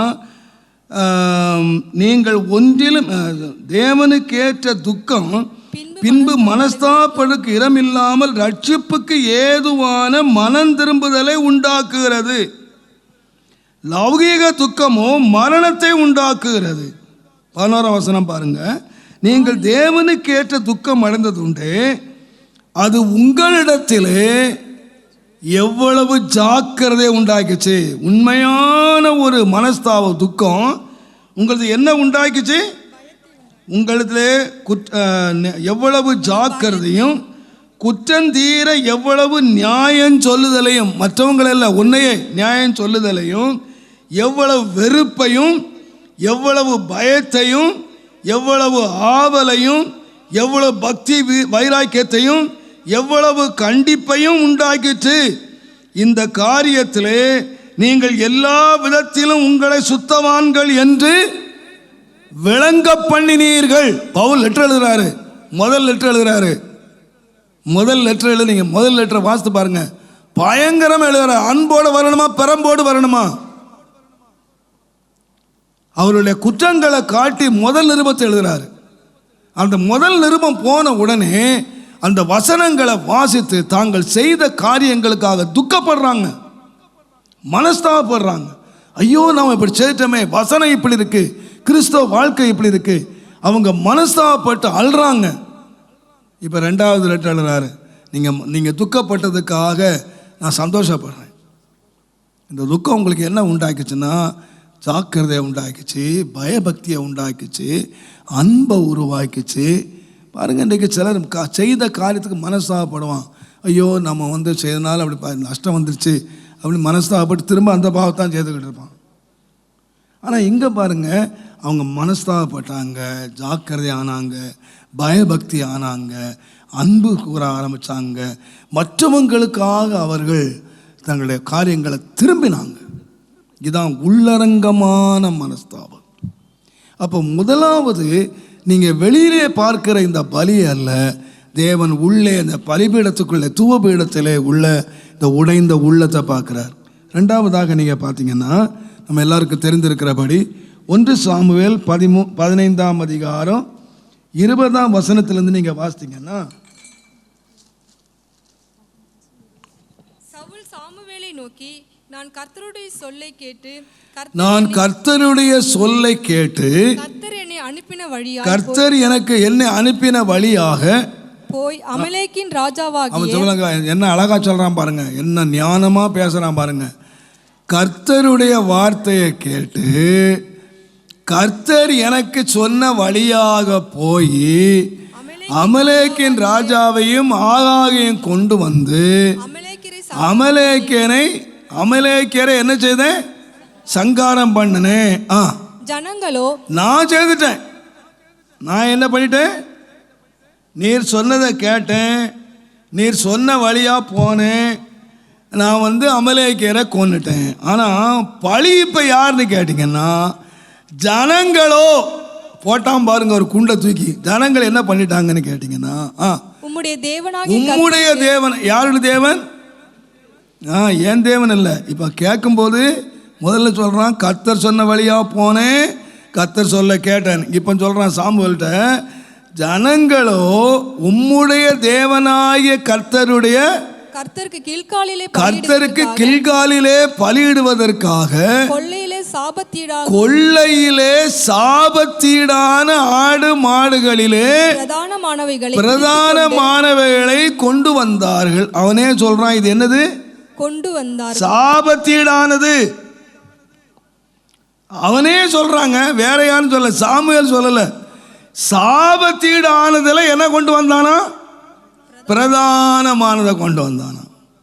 ஏப்பா, பிரதானமானதை கொண்டு வந்தா சாபத்தீடானது பரிசுத்தமாயிருமா? அதுக்கு பொருள், பேர் என்ன? அதுக்கு சாபத்தீடானது. சாபத்தீடான்னு உனக்கு தெரியும், ஆனா சாபத்தீடா என்ன கொண்டு வந்தானா? பிரதானமானதை கொண்டு காணிக்கப்பட்ட போட்டான். சில சொல்லுவான் பாருங்க, லாட்டரி டிக்கெட் அடித்தா, ஆண்டவரே நான் பைபிள்லேயே ஜெபம் பண்ணிகிட்டு இருப்பான் உள்ள வச்சு. இப்போ லாட்டரி டிக்கெட் இல்லைன்னு நினைக்கிறேன், பைபிளில் வச்சு ஜெபம் பண்ணுறான். ஆண்டவரே லாட்டரி டிக்கெட் அடித்தா 20% நம்ம கொடுத்துட்றேன். சம்பாதிச்சு 10% கொடுக்க மாட்டான். லாட்டரி அடித்தா என்ன கொடுப்பாரா? ஏப்பா நீ சம்பாதிச்சு போது வேத வசனம் 10 பாகம் அது கொடுத்து யாரு கடை கொடுக்க மாட்டான், அது கொடுக்க மாட்டான், அது அவருக்கு வேணும். இது லாட்டரி அடிச்சா 20% கொடுத்துரு, சில பாதி கூட கொடுத்துருமா. அது என்ன பணப்பா? சாபத்தீடான பணம், சாபத்தீடான பணம். ஒரு பத்திரிகையில் இந்த மாதிரி போட்டிருந்தாங்க. நான் எனக்கு சரியாக நாளைக்கு கோயிலில் அன்றைக்கு ஒரு பத்திரிகையில் போட்டிருந்தாங்க, ஒருத்தருக்கு லாட்டரி அடிச்சு தான் அதில் அவருக்கு ஒரு ரூம் கட்டுறதுக்கு காசு கொடுத்துட்டாராம். ஒரு ரூம் கட்டுறதுக்கு என்ன 10 லட்ச ரூபா என்னமோ. அதனால் அவர் பேர், அந்த நீதிமானுடைய பேரை போட்டாங்களாம். நீதிமான் யாரா நீதிமான் ஆகிட்டான்? கோயிலில் ஒரு ரூம் கட்டி கொடுத்தா நீதிமான் ஆயிடுவான். அந்த பணம் எப்படி வந்தாலும் பரவாயில்ல, லாட்ரி அடித்தாலும் பரவாயில்ல, கொள்ளை அடித்தாலும் பரவாயில்ல, என்ன பணம்னாலும் பரவாயில்ல, போ கோயில் கட்டி காணிக்க கொடுத்துட்டா பரிசுத்தம் ஆகிடும். இவன் அப்படி தான் நினச்சான். சாபத்தீடானதில் பிரதானமான கொண்டுட்டா என்ன ஆயிரும்? பரிசுத்தமாக. யாருக்கு? ஆண்டவருக்கு காணி கொடுக்க வந்தானா. அவர் சொன்னார், ஏய் பலியை காட்டிலும் எது முக்கியம்? ஆண்டவர் காணிக்கைக்கு எங்கே எடுக்கிறாரு? நீ காணிக்க போயிட்ட போட்ட உடனே திறந்து எடுத்து கோயில் கட்டுற காசு இல்லாமல் உட்காந்துருக்காரு. எதையா முக்கியம்? காணிக்க எல்லாம் முக்கியம். இன்னைக்கு நிறைய பேர் காணிக்க காணிக்க காணிக்க அதுலேயே முக்கியம்னு உட்கார்ந்துருக்கான். இல்லை, பரிசுத்தம் முக்கியம் ஐயா. எனக்கு ஒரு ஊழியக்காரன் ரொம்ப பிடிக்கும். ஒரு ஊழியக்காரர் என்ன பண்ணார் தெரியுமா? ஒரு ஊழியக்காரருக்கு டயர் இல்லை, அந்த டயர் தேஞ்சு போச்சு. நம்ம ஸ்கூட்டரில் டயர் தேஞ்சு போச்சு. இவர் ஜோம் பண்ணிகிட்டே இருக்கிறார், ஆண்டவரே எனக்கு ஸ்கூட்டர் தேஞ்சு போச்சு சுவாமி, எனக்கு ஒரு டயர் தாரோம், எனக்கு 2 டயர் வாங்குறதுக்கு காசு வேணும், தாருன்னு கேட்டுக்கிட்டே இருந்தார். திடீர்னு ஒரு நாள் அந்த சபையில் ஒரு நல்ல பணக்காரர் ஒருத்தர் வந்து வழியில் பார்த்தாராம். அவர் சொன்னாராம், பாஸ்டர் கர்த்தர் என்கிட்ட பேசினார், உங்களுக்கு 2 டயர் வாங்கி கொடுக்க சொல்லி. நான் வாங்கினேன், வீட்டுக்கு கொண்டு வர்றதுக்கு நேரம் இல்லை, நீங்கள் அந்த வழியாக தானே போகிறீங்க, 2 டயரை எடுத்துகிட்டு போயிருங்க பாஸ்டர்னார். அவர் நிறுத்திட்டு, ஆமாம் நீ திருவிருந்து எடுத்து எத்தனை மாதம் ஆச்சுன்னு கேட்டாராம். நீ திருவிருந்து எடுத்து எத்தனை மாதம் ஆச்சு? நான் 3 மாதமாக திருவிருந்து எடுக்கல. 3 மாதமா நீ திருவிருந்து எடுக்கல, அதுக்கு நீ ஆயத்தமாக இல்லை, அதுக்கு உங்கள்கிட்ட ஆண்டவர் பேசலையா? எனக்கு டயரில் நான் பேசினாரு, நான் டயர் இல்லைன்னா பரலோகம் போயிடுவேன், நீ திருவிருந்து எடுக்க பரலோகம் போக மாட்டேன். முதல்ல ஆண்டவர் உங்ககிட்ட திருவிருந்து எடுக்கிறத பேசட்டும், அப்புறம் டயருக்கு பேசட்டும். நான் டயர் அப்புறம் எடுத்துக்கிறேன், முதல்ல திருவிருந்து எடுக்கிற வழியை பாரு. இன்றைக்கி நம்மகிட்ட சொல்லியிருந்தா அப்பா பத்திரிகையில் ஃப்ரெண்ட் பேஜில் போட்டிருப்ப சாட்சி பகுதியில், கர்த்தர் எங்கள் விண்ணப்பத்தை கேட்டார், எங்கள் அந்தரங்க ஜபத்தை கேட்டார், 2 டயரை ஆச்சரியமாக கொடுத்தார். அடுத்த வாரம் சாட்சி சொல்லி அவரை எழுப்பி விட்டு அவருக்கு ஒரு ப்ரைஸ் கூட போட்டு. இன்றைக்கி எங்கேயா போச்சு பெந்தகோஸ்தே உலகம்? எங்கேயா போயிருக்கு? பணம் கொடுத்தா அவன் பரிசுத்தவன் ஆயிடுவான், பணம் கொடுத்தா அவன் நீதிமான் ஆயிடுவான், பணம் கொடுத்தா அவன் பெரிய ஆள் ஆயிடுவான். இல்லை, பணம் இல்லைப்பா முக்கியம், வசனத்துக்கு கீழ்ப்படிப்பா, வசனத்துக்கு கீழ்ப்படி. சாமுவேல் அர்த்தம் சொன்னார், ஏப்பா பலியை பார்க்கிலும் ஆண்டவருக்கு கீழ்ப்படிப்பா, ஆண்டவருக்கு கீழ்ப்படியாம காணிக்கப்பட்டியல காசை போட்டன அதில் போயிட போது உன்னை காணிக்க பரலம் கொண்டு போகாது, சத்தியமா கொண்டு போகாது. நீ கீழ்ப்படியப்பா. இன்னைக்கு அநேகர் வசனத்துக்கு கீழ்ப்படுகிறது இல்லை, ஆனால் காணிக்க கொடுத்துட்றான். நான் சொல்கிறேன், அவங்க சொன்னாங்க அது சாபத்தீடானது தெரியும், வேண்டாம், இதை ஆண்டு அங்கீகரிக்க மாட்டாருப்பா. பலியை நீ செலுத்த வேண்டியதில்லை, கர்த்தருடைய வசனத்துக்கு நீ கீழ்ப்படுகிற வேளையிலே ஆண்டவர் உனக்கு இறங்குவார். பாருங்க, ஆண்டவர் கூட ஒரு முறை சொன்னார். மத்தேயு 23ஆம் அதிகாரத்தை நீங்கள் வாசித்தீங்கன்னா, மத்தேயு 23ஆம் அதிகாரம் 23ஆம் வசனம் பாருங்க. மாயக்காரராகிய வேத பாரகரே, பரிசேயரே, உங்களுக்கு ஐயோ, உங்களுக்கு ஐயோ, நீங்கள் ஒர்த்தலாமிலும் வெந்தயத்திலும். ஒர்த்தலாம்னா புதினா கீரை இருக்குல்ல, அதுல கூட என்ன கொடுத்தானா? என்ன ஆளுங்க ஐயா, வீட்டில் புதினா விளைஞ்சா புதினாவில் தசபாகம் கொடுத்தான். ஒர்த்தலாமிலும் வெந்தயத்திலும் சீரகத்திலும் தசமபாகம் செலுத்தி. அப்பா என்ன கெட்டிக்காரன் ஐயா, நீங்க எல்லாம் எப்படி கொடுத்தீங்க? அவன் தசமபாகம் கொடுத்தான் பாருங்க. எதுல? புதினாவில், வெந்தயத்தில், கீரையில், சீரகத்தில், இதுலெல்லாம் கொண்டாங்க தசமபாகம். தசபாகம் செலுத்தி நியாயப்பிரமாணத்திலே கற்பித்திருக்கிற விசேஷவைகளாகிய நீதியையும், நியாயப்பிரமாணத்தில் கத்திருக்கிற வசனத்தை விட்டுட்ட தசபாகம் கொண்டுட்டான். ஒத்தலாமில், புதினாவில், கீரையில், வெந்தயத்தில், இதுலெல்லாம் தசபாகம் கொண்டப்பா. நியாயப்பிரமாண வசனத்தை கீழ்ப்படிஞ்சியா நீ? எப்பா நீ அதையும் செய்யணும், இதையும் செய்யணும். தசபா சில சொல்லுவாங்க, இன்றைக்கு புதிய ஏற்பாட்டில் எங்கேயாச்சும் இங்கே தான் சொல்லியிருக்கு, ஏசுநாதரே சொன்னார், தசமபாகத்தை கொடுக்கணும், எதை செய்யணும்? கீழ்ப்படியணும்ப்பா. கீழ்ப்படியாம தசமபாகம் கொடுக்காத. அதனால தான் ஆண்டவர் சொன்னார், நீ பலிபீடத்தில் பலி செலுத்த வந்தால் ஏதாவது வருத்தம் இருந்தால் கீழே வச்சுட்டு முதல்ல சரி பண்ணிவிட்டு அப்புறம் வந்து பலி செலுத்துன்னு சொன்னார்.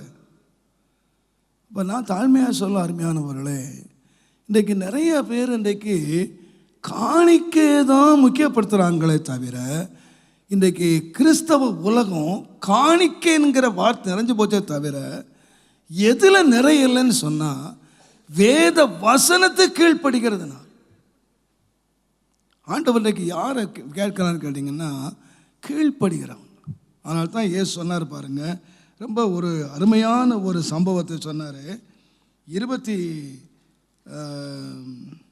தேவனுடைய நாமத்துக்கு மகிமை உண்டாவதாக. மத்திய 21ஆம் அதிகாரம் 28ஆம் வசனம், அந்த 28ஆம் வசனத்தில் இருக்கிறது. ஒரு தகப்பனுக்கு 2 பிள்ளைங்க இருக்காங்க. மூத்தவங்ககிட்ட வந்து சொல்கிறான், மகனே நீ போய், ஒரு மனுஷன் 2 குமாரன் இருந்தார்கள். மூத்தவன் இடத்துல அவன் வந்து, மகனே நீ போய் இன்றைக்கு திராட்சை வேலை செய் என்றான். அதற்கு அவன் என்ன செய்தானா, நான் மாட்டேன்னு சொல்லிட்டு போயிட்டான். ஆயிலும் பின்பு மனஸ்தாபப்பட்டுட்டு போனான். இளையவனிடத்தில் அவன் வந்து அப்படியே சொன்னான். அவன் என்ன சொன்னான்? போகிறேன் ஐயா, கையை தூக்கி அல்லையா சொல்லிட்டு கேட்டு போயிட்டான். போகிற ஐயான்னு சொல்லிட்டு என்ன செய்யலை, போகலை.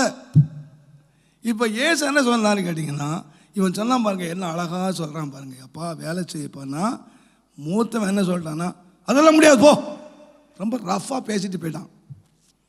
இவன் கள்ள கும்பிடுறான் பாருங்க, போகிறேன் ஐயா. எங்க வேலை செய்ய போறதில்ல, போறையா,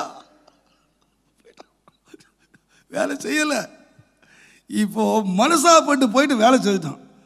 ஏசு என்ன சொன்னார் தெரியுமா? பாருங்க, யோவான் நீதி மார்க்கமாய் உங்களிடத்துல வந்தான். அதுக்கு சொல்லியிருக்க 31ஆம் வசனத்தில், இந்த 2 பேரில் எவன் தேவசத்தின்படி செய்தான், மூத்தவன் தான் என்றார்கள். அப்பொழுது சொன்னார், ஆயக்காரரும் வேசிகளும் உங்களுக்கு முன்னாலே தேவனுடைய ராஜ்யத்தில் பிரவேசிக்கிறார்கள் என்று. எங்க வேசி தேவராஜ்யம் போக முடியுமா? தூள் கிளப்பிடுவோம். நம்ம வேசி மார்க்கத்தார் தேவனுடைய ராஜ்யத்தை சுதந்தரிப்பதில்லை. வசனம் இருக்கையா, வசனத்தின்படி பிரசங்கிப்போம். வேசி மார்க்கத்தார் எங்க போக முடியாது? போக முடியாது. ஆயக்காரன் போக முடியாது. வட்டி வாங்குறவன் போக முடியாது. வரி அநியாயம் வாங்குறவன் போக முடியாது.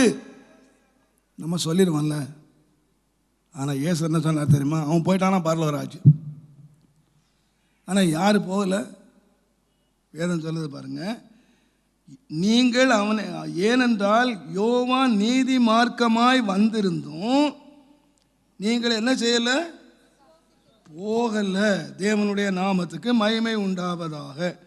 இதை யாரை பார்த்து சொன்னார்னு கேட்டிங்கன்னா, நீங்கள் தேவனுடைய நாமத்துக்கு மகிமை உண்டாவதாக ஆயக்காரர்களையும் பிரதான ஆசாரியர்களையும் பார்த்து ஆண்டவர் சொன்னார். இவங்க யார்? வேதம் படித்தவங்க, வேதத்தை பிரசங்கிக்கிறவங்க. இவங்க எங்கே போக மாட்டாங்களாம்? தேவராஜ்யம். யார் போக மாட்டாங்க? யார் போவாங்க? யார் போக மாட்டாங்கன்னு சொன்னீங்களோ அவங்க போ.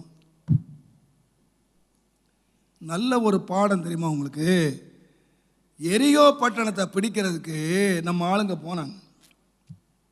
இஸ்ரவேல் ஜனங்கள் போனாங்க. அங்கே யாரை மீட் பண்ணாங்க? ராகாப் என்கிற வேசியை மீட் பண்ணாங்க. வாக்கு தத்தத்தை விசுவாசித்து எகிப்திலிருந்து போனாங்களே 6 லட்சம் புருஷர்கள். இவங்க வாக்கு தத்தத்தை விசுவாசித்தாங்க, இவங்களை நியாசானம் எடுத்தாங்க, இவங்க அபிஷேகம் பெற்றாங்க, இவங்களை ஆண்டவர் நடத்தினார். வேதம் சொல்லுது இவர்கள் ஒருத்தனும் உள்ள போகல. ஆனால் யார் போனா? ராகாப் என்கிற வேசி. எதனால போனா? நேற்றைக்கு வரைக்கும் அவ வேசி, இன்றைக்கு யார் அவ? வசனத்தை கீழ்ப்படிஞ்சா, வார்த்தையை கீழ்ப்படிஞ்சா, கானானுக்குள்ளே போயிட்டாயா. அவள் பேரை பைபிளில் ஆண்டு எழுதி வச்சுட்டாரு. ராகாப் என்கிற வேசியினுடைய குடும்பத்தில் தான் யார் வந்தா? இயேசுநாதரே வந்தார்யா. ஒரு வேசி பெற்ற பிள்ளை வயிற்றுல தான் ஆண்டவர் இயேசு வந்தார். எதனாலேயே வந்தா? வார்த்தை கீழ்ப்படிஞ்சா. ஆனால் 6 லட்சம் பேர் புறப்பட்டானுங்க, வார்த்தை கீழ்ப்படியலை. நினச்சிங்க, இன்றைக்கி நம்ம ஆண்டவர் ராஜ்யம் யார் போக போகிறதுன்னு கேட்டிங்கன்னா, ஒரு மாதம் 10 லட்ச ரூபா காணி கொடுத்தவன் இல்லை, ஆண்டவர் கோயில் கட்டி வச்சவன் இல்லை. சாலமோன் பெரிய கோயில் கட்டினாங்க, டன் டன்னா கோயில் பொண்ணை கட்டி. அவனை மாதிரி கோயில் யார் கட்ட போகிறதுங்க? இனிமே கனவு கூட காண முடியாது. அவ்வளவு பெரிய ஆலயத்தை கட்டிட்டு தேவராஜ்யத்தை அபாரா போயிட்டான். அதனால் வெள்ளியை கொடுக்கறதுனாலையோ பொண்ணு கொடுக்கறதுனாலையோ காணிக்கை கொடுக்கறதுனாலையோ தேவராஜ்யம் போயிட முடியாது. அதனால் கொடுக்காதன்னு சொல்லலை, அதையும் சொன்னார். அதை விட்டுறாத, காணிக்கை விட்டுறாத. ஆனால் எதை விட்டுறாத? வசனத்தை விட்டுறாத. வசனத்துக்கு கீழ்ப்படி, நியாயப்பிரமாணத்தினுடைய வார்த்தைகளுக்கு கீழ்ப்படிங்க. அப்போ கீழ்ப்படிதல் என்று சொல்லுகிறது உள்ளரங்கமானது, காணிக்கைங்கிறது வெளியரங்கமானது, எல்லாருக்கும் தெரிஞ்சது. நம்முடைய உள்ளரங்க வாழ்க்கை என்ன? ஆண்டவர் முன்னால் உள்ள பார்க்குறாரு தூவ இடத்துல. அதுக்கு என்ன வேணும்னு கேட்டிங்கன்னா, ஒரு கீழ்ப்படுதல், அங்கே அங்கீகரிப்பு இருக்கிறது. பலியை காட்டிலும் ஆண்டவர் ஒரு கீழ்ப்படுதலை அங்கீகரிக்கிறார். தேவனுடைய நாமத்துக்கு மகிமை உண்டாவதாக. 3வதாக நான் ஒன்று சொல்லி முடிச்சிடுறேன். இங்கே வெளியே உள்ள பலிபீடத்துக்கும் பலி செலுத்துகிற இடத்துக்கும் தூப பீடத்துக்கும் உள்ளான அந்தரங்க வாழ்க்கையை நான் சொல்கிறேன். யோவான் 4ஆம் அதிகாரம் 20ஆம் வசனத்தை நீங்கள் வாசித்து பாருங்க. எங்கள் பிதாக்கள் இந்த மலையிலே தொழுது கொண்டு வந்தார்கள். எங்கள் பிதாக்கள் இந்த மலையிலே தொழுது கொண்டு வந்தார்கள். நீங்கள் எருசலேமில் இருக்கிற ஸ்தலத்திலே இந்த எருசலேமிலே நீங்கள் என்ன சொல்றீங்கன்னா, இந்த எருசலேமில் இந்த மலையிலே நீங்கள் எங்கள் முற்பிதாக்கள் எங்கே வந்தாங்க? இந்த மலையிலே தொழுது கொண்டு வந்தார்கள். நீங்கள் எங்கே வர்றீங்கன்னா எருசலேமிலே தொழுது கொண்டு வர சொல்கிறீங்க. ஆனால் இயேசு அதுக்கு என்ன சொன்னார்னா, வாசிங்க. அதற்கு இயேசு, ஸ்திரீயே, நான் சொல்லுகிறதை நம்பு. நான் சொல்லுகிறதை கொஞ்சம் கேளுமா, கொஞ்சம் கேட்டு நம்பு. நீங்கள் இந்த மலையிலும் இந்த மலையிலும் எருசலேமில் மாத்திரம் அல்ல, எங்கும் பிதாவை தொழுது கொள்ளும், எங்கேயும் தொழுது கொள்ளலாம். எல்லா இடத்திலையும் ஆண்டவரை தொழுது கொள்ளலாம். நீங்கள் அறியாததை தொழுது கொள்ளுகிறீர்கள். இந்த மலையில நீங்க எப்படி தொழுது கொள்ளணும்? அறியாம தொழுது கொள்றீங்க. அறியாம மலையில என்ன கழுக்குங்க? பலி செலுத்துறீங்க, காணிக்கை செலுத்துறீங்க, எல்லாம் உங்க பலி. எருசலேம்ல என்ன பண்ணிக்கிட்டு இருக்காங்க? பலியை செலுத்துறாங்க, காணிக்கை எல்லாம் நடந்துகிட்டு இருக்கு. ஆனா இதெல்லாம் நீங்க எப்படி செய்றீங்கன்னு கேட்டீங்கன்னா, அறியாம செய்துகிட்டு இருக்கிறீங்க. நான் அறிந்திருக்கிறதை தொழுது கொள்ளுகிறோம். ஏனென்றால் ரட்சிப்பு யூதர்கள் வழியாய் வருகிறது. சரி, வாசிங்க. உண்மையாய் தொழுது கொள்ளுகிறவர்கள், உண்மையாய் தொழுது, எங்கேயும் தொழுது கொள்ளலாம். உண்மையாய் தொழுது கொள்ளுகிறவர்கள் பிதாவை ஆவியோடும் உண்மையோடும் தொழுது கொள்ளுகிற காலம் வரும். அது இப்பொழுதே வந்து. இந்த மலையில மாத்திரம் இல்லம்மா, எருசலேம் தேவாலயத்தில் மாத்திரம் இல்லைம்மா, எங்கே தொழுது கொள்கிற காலம்னா எங்கேயும் தொழுது கொள்ளும். தொழுது கொள்றதுக்கு என்ன வேணும்னா, எருசலேமுக்கு போனால் என்ன வேணும்? காளைகள் பலி செலுத்தணும். காளையும் காணிக்கையும் நீங்கள் பலி செலுத்தணும், தசமபாகத்தை செலுத்தணும். மலையில் போய் ஆலயத்தில் போய் பலி செலுத்தணும், அங்கே பலி அங்கீகரிக்கப்படும். மலைக்கு போனால் மலையில் என்ன செய்யணும்? பலிபீடம் கட்டி பலி செலுத்தணும். அப்போ நீங்கள் மலையில் போனாலும் எருசலேமில் போனாலும் பிரதானமானது என்னன்னு கேட்டிங்கன்னா என்னது? பலி. நீங்கள் அன்னாளுடைய வாழ்க்கை, சாமுவேலுடைய வாழ்க்கை வாசிக்கும்போது பண்டிகை தோறும் வருஷந்தோறும் பண்டிகை கொண்டாட வந்தாங்க. எதுக்கு வந்தாங்க? பலி செலுத்த வந்தாங்க. அப்போ தேவனுடைய ஆலயத்துக்கு முக்கியம் என்னன்னு கேட்டிங்கன்னா பலி தான் முக்கியம். ஆனால் ஆண்டவர் சொன்னார், இந்த பாரு, எங்கேயும் தொழுது கொள்ளுகிற காலம் வரும். அந்த காலம் இப்போ வந்திருக்கு. பலி அல்ல, எப்படி தொழுது கொள்ளணும்னா, தேவன் ஆவியாக இருக்கிறாரு, அந்த தேவனை ஆவியோடும் தொழணும், உண்மையோடும் தொழணும். ஆவியும் உண்மையும் இல்லாமல் நீங்கள் பலியை மாத்திரம் செலுத்திக்கிட்டே இருந்தீங்கன்னா என்ன இல்லை? ஆவியும் இல்லை, உண்மையும் இல்லை. இந்த அம்மா மலையில் ஆண்டவரை தொழுது கொண்ட அம்மா. ஆனால் லைஃப்பை பார்த்தீங்களா? ஏசுநாதரே சொன்னார், அவன் புருஷனை கூட்டுவான்னு. என் புருஷன் இல்லைன்னு சொன்னார். ஆண்டவர் சொன்னார், நீ சொன்னது உண்மைதான். முன்னால் அவனுக்கு எத்தனை பேர் இருந்தாங்க?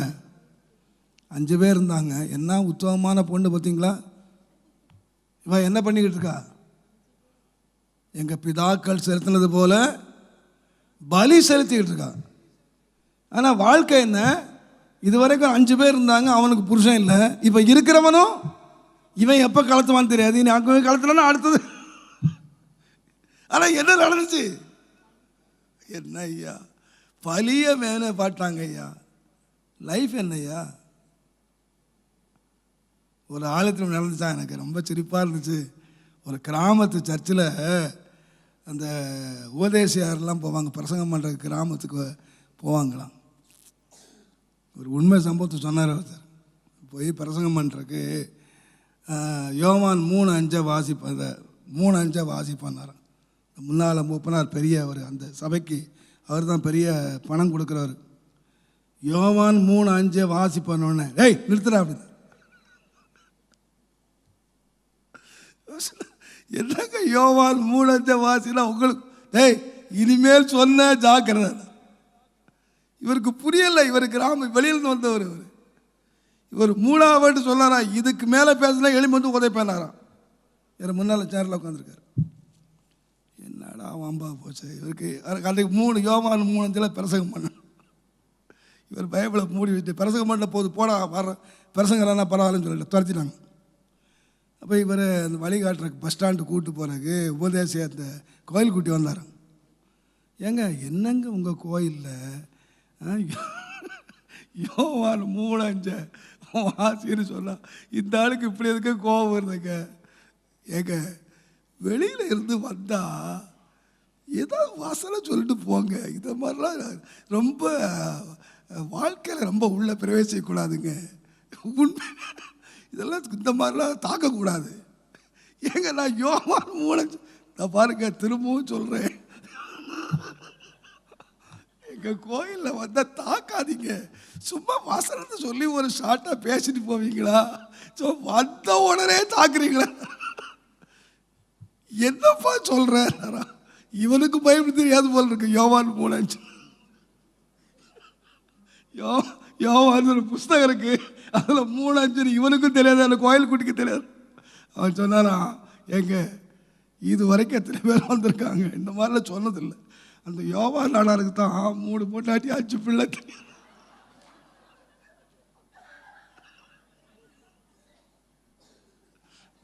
இதை வந்து நீங்க புல்பீட்டில் ஓப்பரா சொல்றீங்களே.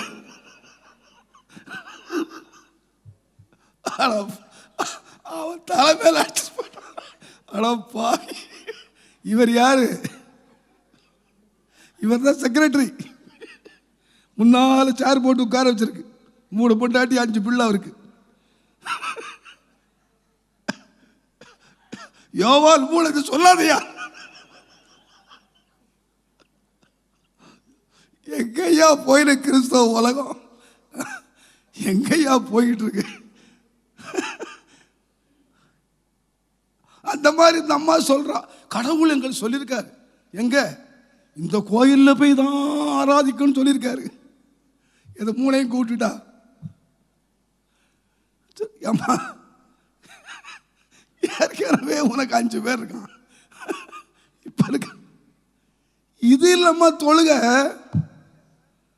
தொழுகன்னு சொல்றது தேவன் ஆவியா இருக்கிறார். நீ எப்படி தொழணும்னு கேட்டீங்கன்னா, ஆட்டையும் மாட்டையும் கொண்டு பலி செலுத்திட்டு வாழ்க்கையை எங்க வச்சுட்ட? ஆவியோடு உண்மையோடும் தொழுது கொள்ளணும். ஆவியோடு உண்மையோடு. ஆவியும் உண்மையும் உள்ளது, பலி வெளியே உள்ளது. இங்கே யார் வேணாலும் வரலாம் ஐயா, பலிபீடத்து அண்டையில் எவன் வேணுமானாலும் வரலாம்.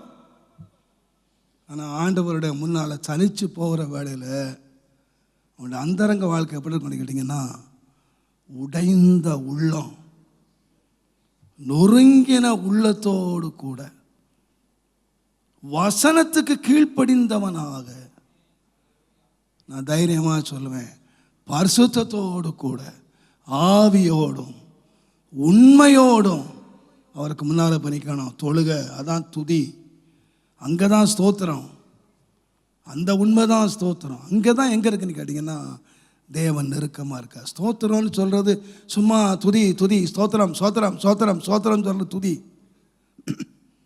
இருதய உடைவோடு கூட கீழ்ப்படிதலோடு கூட, ஆண்டவரே என் வாழ்க்கையை சுத்திகரித்து கொண்டு உம்முடைய துதிக்கு வர்ற ஐயா. அங்கே தான் பாருங்கள், நான் தாழ்மையாக சொல்லுவேன், நீங்கள் வேதத்தை வாசித்தீங்கன்னா சாலமோன் ஜபிக்கிற வேளையில் உம்முடைய வாசஸ்தலமாகிய பரலோகத்தில் இருந்து என்னுடைய ஜபத்தை கேட்பீராகன்னு சொன்னான். ஒரே வசனத்தை வாசனங்க முடிச்சிடுறேன். 2 நாளாகமத்தின் புஸ்தகம் தயவு செய்து 6ஆம் அதிகாரம் 21ஆம் வசனம் வாசிங்க. இந்த ஸ்தலத்திலே விண்ணப்பம் செய்ய போகிற உமது ஜனமாகிய இஸ்ரவேலும் பண்ணும் ஜெபங்களை கேட்டருளும் பரலோகமாகிய உம்முடைய வாசஸ்தலத்திலே நீர் அதை கேட்பீராக, கேட்டு மன்னிப்பீராக. தேவன் ஜெபத்தை எங்கிருந்து கேட்கிறாரு? பரலோகமாகிய உம்முடைய வாசஸ்தலம். அப்போ ஒரு மனுஷன் ஜபிக்கும் போது ஆண்டவர் எங்கே இருக்கிறாரு? பரலோகத்தில் இருக்கிறாரு. ஆனால் சாலமோனுக்கு அப்பா சொல்லி வச்சான். சங்கீதம் 22ஆம் சங்கீதம் 5ஆம் வசனம் 3ஆம் வசனம் பாருங்க. இஸ்ரவேலின் துதிகளுக்குள் வாசமாய் இருக்கிற தேவரீரே. துதிக்கு தேவன் எங்க இருக்கிறாரா? ஜபிக்கும் போது எங்க இருக்கிறாரு? பரலோகத்தில். துதிக்கும் போது அந்த துதிக்குள்ள இருக்கிறார். அப்போ எங்கே ஆண்டவர் நெருங்கி வர்றார் என்று கேட்டிங்கன்னா, நான் சொல்லுவேன், இங்கே பலிபீடத்தில் பலி செலுத்தும் போது ஆண்டவர் பரிசுத்தத்தில் உட்கார்ந்துருக்காரு. ஆனால் இவன் தன்னை சுத்திகரித்து உடைஞ்ச உள்ளத்தோடு வார்த்தையை கீழ்ப்படிந்து தூபபீடத்தில் வருகிற போது எங்கே இருக்கிறான்னு கேட்டிங்கன்னா, ஒரு திரை தான் இருக்குது, பக்கத்தில் இருக்கிறான், பரிசுத்தத்து பக்கத்தில் இருக்கிறான். இப்போ நாம் எங்கே இருக்கிறோங்கிற யோசிக்கணும். நாம் நினைக்கிறோம் ஒருவேளை ஆசரிப்பு கூடாரத்துக்குள்ளே தான் இருக்கலாம். பட் நம்மை தேவன் ஆசாரியர்களாக மாற்றி இருக்கிறார். தேவன் நம்மை ஆசாரியர்களாக மாற்றி, நம்ம ஆசாரியர் எங்கே போகணும்னு கேட்டிங்கன்னா, இன்னும் போக வேண்டிய இடம் உள்ளே இருக்கு. அங்கே போகணுன்னா என்ன செய்யணும்? பலி இல்லை. அங்கே ரத்தத்தை நமக்காக சிந்தப்பட்ட ஆட்டுக்குட்டின் ரத்தத்தை எடுத்துக்கிட்டு நாம் எங்கே போகணுன்னு கேட்டிங்கன்னா, கிருபாசன தண்டையில் நம்ம போகிறதுக்கு ஒரு உடைந்த உள்ள நமக்கு தேவை. நான் சொல்லுவேன், ஜபிக்கிறதுக்கு தேவை வேண்டும், தேவனை துதிக்கிறதுக்கு உடைந்த நன்றியுள்ள இருதயம் வேண்டும். நன்றியுள்ள இருதயத்தோடு ஆண்டவரை துதித்து வேத வசனத்துக்கு கீழ்ப்படிந்து நம்முடைய வாழ்க்கையை விட்டுவிட வேண்டிய காரியங்களை விட்டு பரிசுத்தத்தோடு நாம் அந்த தூபபீடத்துக்கு வருவோமானால், அந்த தூபபீடத்துக்கு என்ன வரும்னு கேட்டிங்கன்னா, வாசனை உள்ள ஒரு தூபம் வரும். இங்கே பலிபீடத்தில் வாசனை வராது. பலிபீடத்தில் பலி எரிகிறதுனால போன வாசனை தான் வரும். பலியிலிருந்து வருகிறது ஒரு வாசனை, ஆனால் அதுக்கு பேர் என்னது? பெண வாசனை. ஆனால் இங்கிருந்து வருகிறது சுகந்த வாசனை. சுகந்த வாசனை. இந்த சுகந்த வாசனையை தேவன் முகருகிறார். நான் நினைக்கிறேன், தம்பி திரும்ப அந்த ஆசிரியப்பு கூடாரம் போடுங்க. ஆசிரியப்பு கூடாரத்தில் போடுங்க. இப்போ பாருங்க, ஒரே ஒரு சின்ன விளக்கம் கொடுத்தார். இல்லை, ஆசிரியப்பு கூடாரம் போடுப்பா. முதல்ல போட்ட பிக்சரை போடு. பாருங்க, இங்கே உள்ள வரான்.